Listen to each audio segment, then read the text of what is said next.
Exército de Israel diz que atirou em suspeitos que se aproximaram de tropas. Informação que chega agora da CNN Internacional. As forças de defesa de Israel informaram hoje que viram vários indivíduos cruzando a linha amarela. Vou até trazer aqui no mapa, que está na reportagem da CNN Internacional, o que seria essa linha amarela, essa linha inicial de retirada israelense. Isso foi mostrado num mapa de cessar-fogo divulgado pela Casa Branca. Autoridades de saúde da faixa de Gaza disseram que pelo menos 6 palestinos morreram por conta desses disparos. Esse foi o primeiro caso conhecido de Israel abrindo fogo em Gaza desde que a trégua entrou em vigor. Trago inclusive aqui um trecho do comunicado de Israel. Mais cedo, vários suspeitos foram identificados cruzando a linha amarela e se aproximando de tropas que operavam no norte da faixa de Gaza, o que constitui uma violação do acordo. Esse foi o comunicado do exército israelense.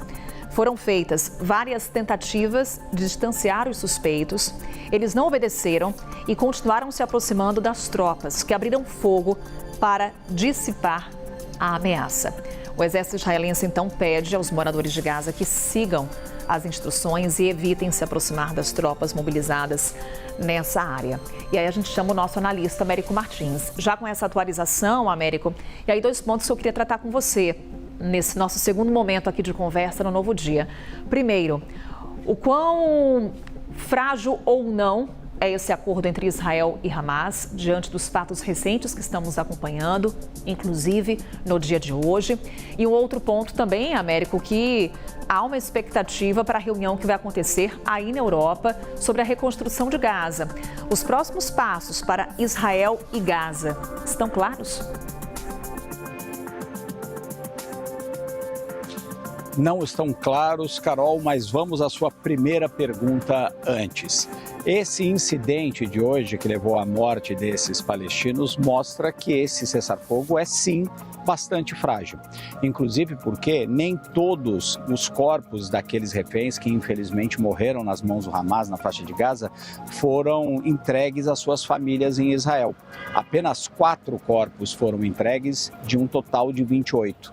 Portanto, existem 24 corpos ainda na faixa de Gaza e o Hamas dizendo que não sabe aonde eles estão, inclusive porque podem estar no meio dos escombros dos bombardeios dos próprios israelenses. E as famílias dos reféns, em especial, estão colocando pressão no governo israelense, que não considera que o acordo foi completamente cumprido, embora seja de fato difícil você conseguir localizar esses corpos. Existem, inclusive, aparentemente, centenas, talvez milhares de corpos de palestinos também desaparecidos nesses escombros. De qualquer forma, o Hamas tinha se comprometido a devolver todos os restos mortais desses reféns para que eles fossem entregues às famílias e tivessem funerais dignos para honrar a memória desses cidadãos. Vai ter que ser criada, inclusive, uma comissão internacional para isso. Agora, o cessar-fogo também é frágil por vários outros motivos e vários motivos políticos. O presidente Donald Trump ontem, tanto em Israel como em Sharm el-Sheikh, no Egito, declarou que a guerra tinha acabado. Ele se precipitou num certo sentido. Nós temos um cessar-fogo, é importante que esse cessar-fogo continue, é importante que o presidente Donald Trump e os outros líderes que estavam naquela reunião em Sharm el-Sheikh continuem colocando pressão tanto sobre o Hamas, tanto sobre o Hamas como sobre Israel também, para que os dois lados mantenham um cessar-fogo e evitem voltar à guerra. Mas existem, e aí eu entro nessa segunda sua pergunta, existem muitos pontos que ainda precisam ser esclarecidos e precisam ser discutidos. Aqui na Europa, lá no Reino Unido, está acontecendo hoje o início de uma conferência para a reconstrução de Gaza, que é muito importante. É necessário que a população de Gaza tenha acesso a saneamento, às suas próprias casas que foram destruídas. Tem que ser reconstruído completamente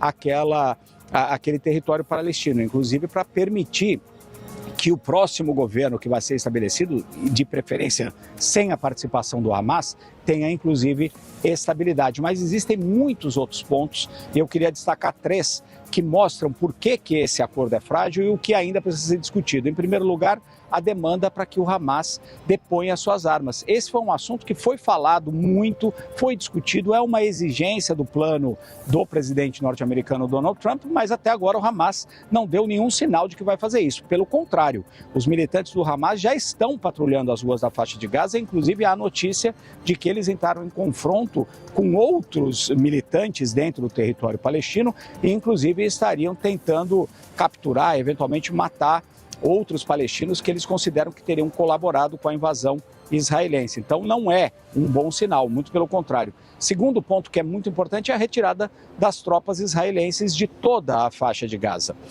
Isso só vai acontecer, claro, quando o Hamas também fizer um movimento em relação a de se desarmar. Agora, qual é o grande ponto e o ponto absolutamente sensível que todo mundo ignorou ontem, pelo menos o presidente Donald Trump e os principais líderes ocidentais?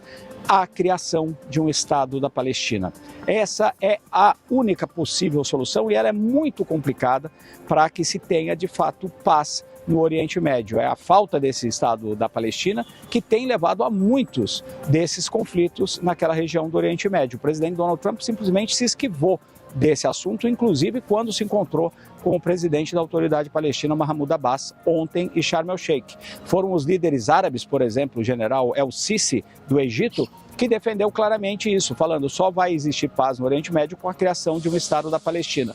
É muito complicado, inclusive do ponto de vista físico, por conta, primeiro, em Gaza, da presença das tropas israelenses e, pior ainda, na Cisjordânia, da presença dos assentamentos israelenses que precisariam ser todos removidos.